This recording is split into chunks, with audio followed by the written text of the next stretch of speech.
Hello everybody. I am Dave Lucia, and I'm here with Jacob. Hello. And we are here to present to you guys today Dark Souls Prepare to Die Edition. Or if you want to be fancy, Artorias of the Abyss. Yeah, so, well, it's starting already. It's okay. Alright, Yeah, so... there's no time for prep. We literally just met like 5 minutes ago. Nope, it's alright, we're going right in. Alright, so who are we playing? Okay, I named this person Trailblazer because I think I had a song stuck in my head while I was making her. And, I had this character planned out before I started playing it, so I know exactly how my stats are going to be distributed and what items I'm going to need to get that build. And so I'm just trying to go through this creation process as fast as I can while not making my character look like a hunk of shit. Because, well, I mean, good luck with that, because the characters in Dark Souls all kind of look awful. Well, Anyway. yeah, I'm going to be wearing a mask anyway, so... Exactly. I should have known. You silly person. Yeah, and all of my characters, they just happen to be female and very slim, because not only is that attractive, but also the armor can be kind of bulky at times. So we started in a cinematic. Basically, there was nothing apart from dragons. Yes. Dark Souls is pretty good with the armor designs in general. It is, yeah, and you can get... They're so cool that you want to cosplay them, but so complicated that you can't.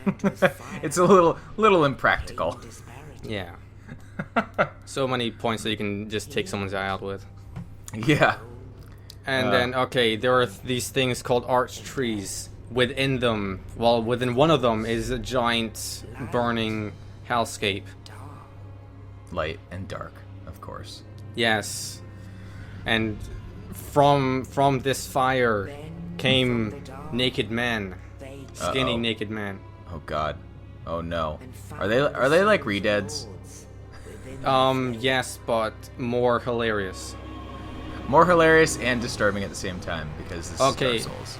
We have this giant dead guy made up of dead guys. Yeah. Yeah, one of the things that I've mentioned it in other videos before. One of the things that I particularly like about From Software games is like their world design and particularly their enemy designs. Bloodborne is a special example of that, because all of the enemies in that game are just so absurdly well designed. Well, I think maybe I'm giving Miyazaki too much credit here, but I think that he's probably the mainly responsible for that. Well, you can see it in like Demon Souls and Dark Souls, like directly compared to Dark Souls 2 as well. Yes. Because the enemy design in Dark Souls 2 is far less inspired than in the first Dark Souls. It is, yeah, it's very disappointing. But that, and as well as the level design in general. Yeah. Okay, and so Nito, the dead guy, just lets a massive fart, and then that just disintegrates the dragons. He's basically Plague. Yes. He is. And then we have Seath. He wasn't shown up before, but he is an albino dragon. The dragons, they normally have scales made of stone, and that's what made them immortal. But Seath wasn't born with them. But the dragons, they were like teasing him, calling him names. And he was like, screw that, and then exposed their weakness. They never let him join in any of their dragon games. No, games like Hopscotch and Beyblade. And Burn the Village, naturally. Yeah, that's what he did. He basically like showed them, hey, we have this thing called lightning. Maybe you want to try it on these dragons so you can be the ruler of the world and stuff. And then that's what Gwyn did. He was going all Zeus up their ass. And so basically, he decided to end the world. Basically, and then create his own in his image. And we have this dark ring. To rule them all, of course. Yeah. Although the ring is broken somewhat. And that's kind of like probably the theme of the Dark Souls series in general is just the breaking of cycles, or like the advancement of ages by, something major happening. And just like almost the entire world just changes off of one event. Yeah, the overarching narrative of Demon Souls was centrally focused on like a dying world and the quest to fight the quote-unquote god who was like kind of keeping everything in the state that it happened to be in. Mm-hmm. Yeah, well, I actually don't know. It's very similar to Dark Souls. Yeah, I actually don't know the story in Demon Souls. The most I've seen is watched the boss fight videos, because that seems like I can skip all of it. I'm just interested in the what the bosses are like. Anyway, yeah. So you basically described Dark Souls there. Yeah, and they're very similar games. Yeah, and From Software pretty much hit the reset button in Souls, because probably Sony owns the rights to Demon Souls, so they had to call it something different. Yeah, they do. Very similar situation to Bloodborne. Demon Souls is a PS3 exclusive, obviously, because Bloodborne is PS4. Demon Souls is PS3. Because it was published and funded by Sony Entertainment. Yeah, and then they're like, "Hey, what's this Dark Souls thing? This isn't anything like Demon Souls, right?" And From Software was like, "No, it's different. It's called Dark, not Demons." Yeah, From Software decided to go over to Namco Bandai, and we're like, "Oh, hey, well, we want to do more of this type of game. Will you let us?" And apparently, Namco Bandai decided to jump on that, and we got Dark Souls. Mm-hmm. So we start in the Undead Asylum. Yes, Undead Asylum. There's a giant curse happening about. And that's the entire world in general. Yes, the entire world has a curse inflicted upon it. Basically, if you catch the curse, it seems to happen randomly. If you catch it, you will be shunned. You will not join in any of the reindeer games. And you'll be put into an asylum. And you'll look like you're a human jerky. Yes. Basically. Which is... At least you'll taste better. Yeah, it's unfortunate, but yeah, so fuck that boss. We didn't even get a glimpse of him. We just pieced right out. Well, I knew where to go. So we've now twice shown off... one of the central mechanics of the game, which is bonfires. Yes. Of course, bonfires are basically your checkpoints in Dark Souls. They reset the world when you stop at them, and they're how you upgrade your character and do all kinds of other stuff. Yeah, but it basically, in other games where it would give you a menu, Dark Souls doesn't, and you have to go to a bonfire to do it. Yep. And there's no pause in Dark Souls either, guys. Yeah, this game lacks the luxury of a pause button. It does not want you to have any time to sit back and relax. Yeah, I was panicking the entire time through this game. Yeah, like by the time I finished, there was like my room was half filled in sweat. It was just like a massive pool. And I was like, "Oh God, thank you! It's finally done." You could actually have just gone swimming. Yeah, because stuff like this happens. Yeah, it's like, oh, come on, game.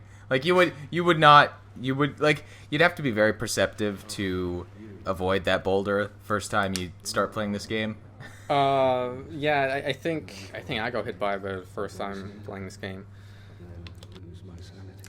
Yeah, so we have probably the poster boy of this game. If you see any promotional Yeah, this artwork, Chucklehead. it's this guy, because his armor is worn by other characters, but I think he has his shield is unique. No other character Yeah. has that, and same with his sword. You can get his sword, but not from him. But this is the only character in the game that has the sword and shield. So probably in that famous Dark Souls artwork where he's a guy looking up into the ceiling and there's a light and it's all dark. Yeah. It would be this guy, I think. And this guy also happens to introduce a second central mechanic to the game, which is the Estus Flask. Sunny D. Yes. Gotta drink that Sunny D down. So this guy's gonna die because he lost like a little bitch. Now you can actually kill him before you talk to him as well. That's true, but I'm not an ass. So I'm just gonna go away and then come back. Yeah, and, he dies. Watch him die. Uh, It's a bit of a shame because that's the generic death animation that he does. You know, like when a player dies. So it's kind of, I prefer them to die with dignity, and just have him lay there and disappear. But no, we have to have him stand up and then fall down like a regular player character. Yeah, you'd think that he would have had like a unique death animation, but I don't know. No, I want him for me to go and then come back and he just walks away like he's actually fine. Yeah, yeah. It's, awkward. I'm not actually dying. No, I want him to just be lying there and covered in ketchup. It's like, oh, what? This is blood. See, Yeah. I'm almost dead. No, I'm not playing you or anything. I'm being transported to a bonfire as we speak. It just takes a while. Yeah. These Estus flasks I'm giving you are not actually filled with poison. I don't know what you're talking about. I mean, you don't really have a lot of souls on you, but every little helps. But that's not saying that I'm gonna take them. So technically, this enemy that we just backhanded with the axe is also the enemy that is supposed to be the parrying tutorial. Yeah, but fuck that. I didn't parry once in this game. No, that's the boss that we avoided before. Well, last avoided and just never made eye contact. Parrying in Dark Souls is... I'd say it's only worth it if you're doing PvP. It's an exercise in futility most of the time. Yeah, and it's just easier and more relaxed just to backstab them. I mean, Wow. Dark Souls is a pretty relaxed game. Wow, pyromancy is incredibly powerful, isn't it? Yes, this particular demon is weak to fire. That makes... Oh, alright, yeah. Well, he's very jiggly, too. Look at that butt. I always play this game as, like, a warrior or a knight, so I've never... What are you doing? I've never used the magic system in Dark Souls.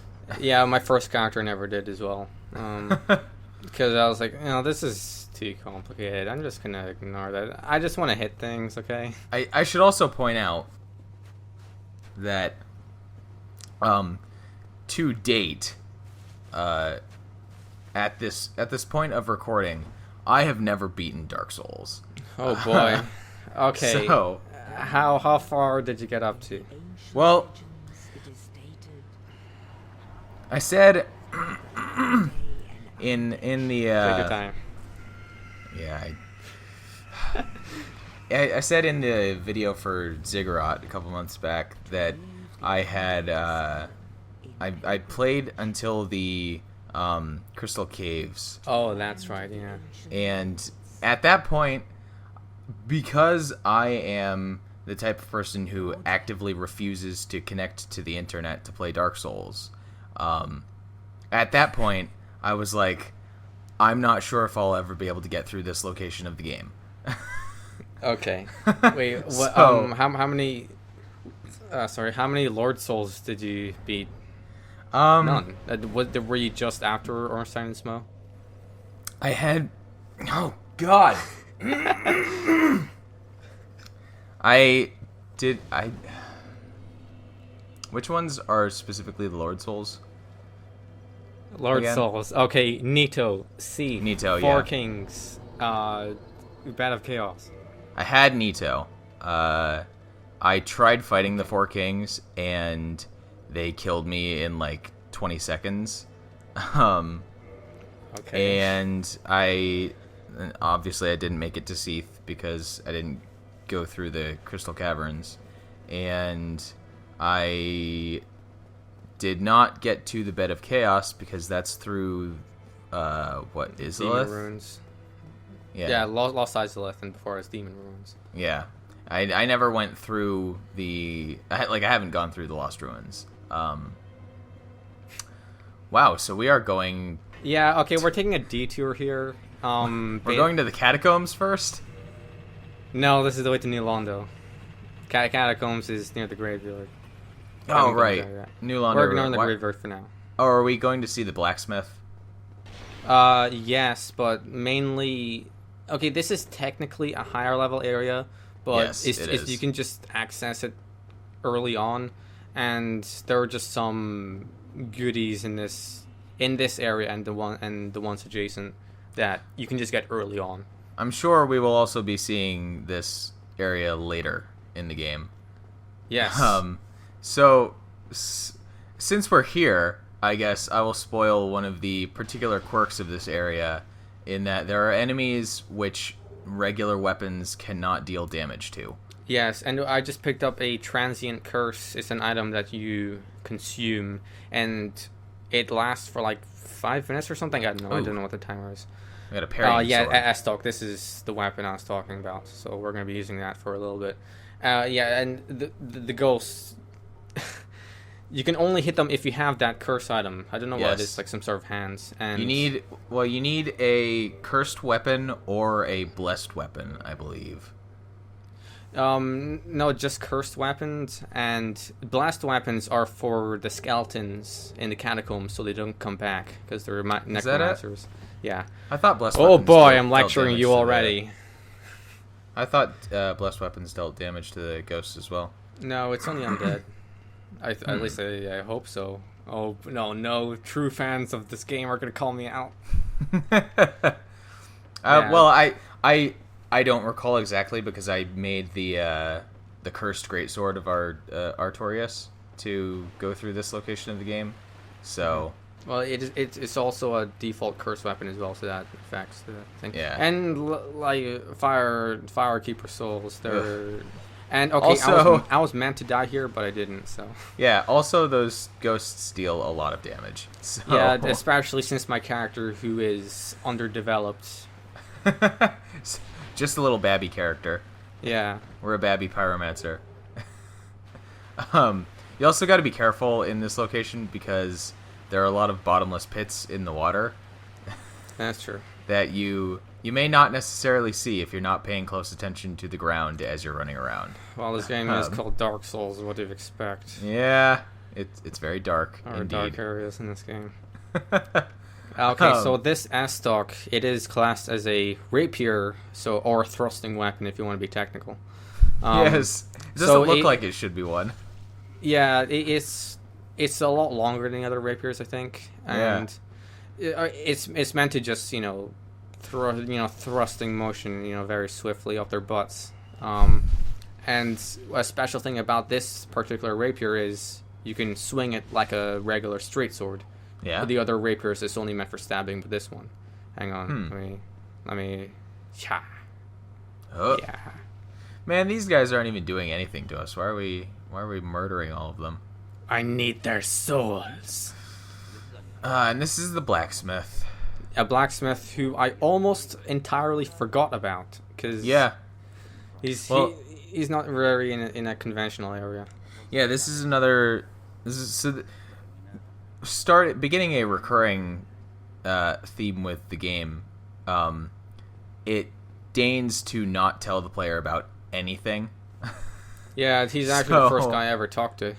Yeah, so generally speaking, many players are likely well, maybe not necessarily likely, but it is easily possible to completely miss the blacksmith as a character in the game. Oh yeah, I at all. almost did. Okay, so we're not gonna go into Blighttown. Let's just clear out Blighttown right now. Yeah, the green filter just came in. I was like, nope. That's the back entrance to Blighttown, by the way. Yeah, that's that. Anyone wondering? Or well, to me, that's the main entrance. Cause fuck that other entrance. Me too.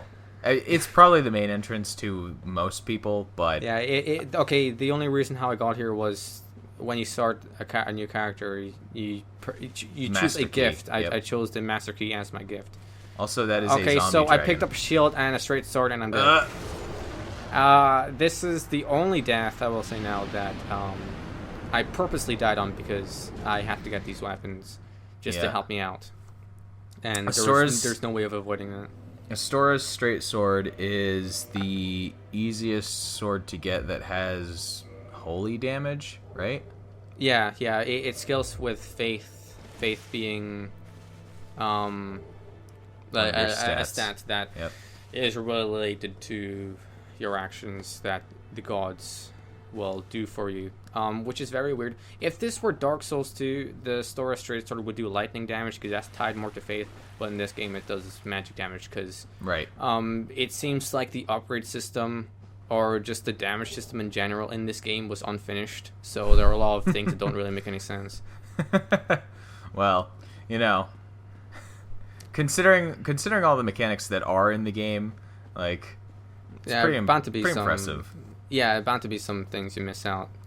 And so at the moment, our character is heavily underdeveloped. Yeah, and these skeletons are kind of dangerous. Yeah, and they have weak resistance to strike weapons. Strike as in like blunt damage, and are very resistant to slash and pierce attacks. Yep. So I tried to hit them, but I just ran away because our character's a little bitch right now. Let's not deal with that while we have. Yeah, they're still following me. By the way, their leashing is pretty long. Yeah, and I have the shield we just picked up from next to that dragon. So are we going to eventually begin running up towards the technical first location? No, wait till part 5 till we do that. Oh, okay. For parts 1 through 4, we're just gonna be staying here. Oh, so this is the special Firelink Shrine edition of a Dark Souls LP. Is what we're saying. Prepare to stay in Firelink Shrine edition. We have a lot of NPCs to talk to around here. Yeah, we have this cleric man, who seems like a decent guy, although he is kind of uptight, and he he views himself as above you right now because you're undead. He's a cleric. Yeah, and he's a cleric, and of course clerics are assholes. And if you keep talking to him, he gives you a copper coin, probably from his homeland, because over there the currency isn't souls, it's just regular money. Yeah, I wonder what's up with that. Why don't they trade the souls? Jeez. God, they gotta get with the times. Well, I don't have any souls right now, so I have nothing to give him if he was looking for it. Fair enough. And okay, if you're a cleric or a warrior, I think I'm not sure. You're automatically in his covenant. Really? Yes, and the other classes you don't begin with one, but you can just you can just start the covenant now. So there are multiple covenants in the game. Yes, another thing that I feel like wasn't really finished. It's not explained at all. So how about? Not really. It's not explained very well. How about you try to explain what you know about the covenants and what they do? Okay, all the covenants, they have a particular leader. You don't really meet all of the leaders. But they're around, and it seems like anybody who is in the covenant can allow you to join the covenant, which is a bit weird. I would think there was some sort of approval process, but apparently not. No, it seems like they'll just take any joker. Yeah, anyone can join the Way of White, which is the one we're in here now. And I'll explain more about the other covenants when we actually find them, because I think I do find the other covenants just there. Oh, you didn't jump over to the top of that building. Just do bear with me. I'm just stumbling about like an ass. So what do the covenant, like what are the benefits of joining a covenant? Okay, 2,000 covenants, PvP and co-op. Right. It seems like all of them have something to do with online play, but there are still benefits to it if you're an offline player. Yep. It does vary. Sometimes you get rewards just for joining. Sometimes you get rewards. Sometimes you get rewards for defeating other players by invading them. Sometimes you get rewards from being invaded by other players. Yep. And sometimes you get rewarded for helping other players beat bosses. And it does vary from covenant to covenant. And quite a lot as well. Every covenant does have 3 levels to it, and not all most of them do have a reward for every time you like rank up in a covenant, but not all of them, which is a bit of a shame. So at the moment we're in the Way of the White because we might as well, since I wasn't in one before, and it's just there. It's the first one that you kind of run across. It's just like an introduction to covenants. And this one and 2 others, they're the only co-op centric covenants. They do boost the chances of you being matched with another player who is also in the same covenant as you, so it's easier to do co-op. But the other 6 covenants, oh gosh, I narrowly escaped. They only shaved a few ass cheeks. And then the other 6 covenants, they're entirely player versus player. For them, it's sometimes depends on the location where you fight. Sometimes it's everywhere. No, seriously, who was that guy? That was another player. Was it really? Who has some cool armor on. Yeah. Wait. Huh. Have you ever played this game online? I have not. Oh, dear God. Okay. No. Sometimes you will see ghosts. No, I know you saw ghosts, but that guy looked like it was just a legit other character. If you're near a bonfire, it shows you what armor they're wearing and what weapon they have. But if you're not nearby one, it just shows you a generic naked hollow. Huh. Like these guys, and it has a generic 3D model of their weapon. So if there's like a specific sword that they have, it doesn't show that. It just shows like a regular straight sword. Interesting. And so I'm just using the straight sword right now. I don't have the faith level to use it properly. Ooh. So we're going for backstabs. Yes, because if I attack with them normally, it pushes me back a little. Yep. And damage with all weapons is split between physical and elemental. This weapon does have natural magic damage to it, but since I don't have the faith requirement, I don't do any elemental damage and I only do physical. Right. But that's still more than enough to kill these guys in one hit with a backstab. Are we gonna make that jump too? We'll find out. I just need to... Okay, I was playing Dark Souls 2 before this, and they switched the jumping button, so I was trying to ease myself into... You can't actually change that in the options menu. In Dark Souls 2 you can, yeah, but not in this. In Dark Souls 2. But the jump button is better placed in Dark Souls 2, so I never did change it. Oh, really? Yes. I prefer it being Dark Souls 1 style. That's a bit weird. It's weird, but I mean, like if you're already used to it, then I guess. Yeah, I don't like pushing down the control sticks for like contextual actions. Right. So holding B. Well, I don't like the jump button being mapped to the same as the run button. Yeah, well, I think that it works out well enough. Yeah, because and fuck this weapon because I'm gonna change it. Because Like you're already holding the run button, and then you just tap it again, and you do it I guess, running but leap. my thumb is already on the stick. Eh, But I you know, suppose- that's why they have the option. People have preferences. yeah. And fuck, this rat is too short. Ah! I just want to stab I can't you. hit it. I can't hit it across this narrow Ah, pathway. there we go. Yeah, we have to wait till it attacks because that's when it moves his body up. That's when Oh, I can jeez. strike. Well, that's all right. So right there, we see a benefit of using a normal slashing sword. Yeah, I guess. But that was like a narrow thing. So if you have like a spear or a halberd, Yeah. it would be a lot easier because if you try to swing a sword, you're just gonna hit the edges of the walls. Yeah, you have to kind of position yourself very well.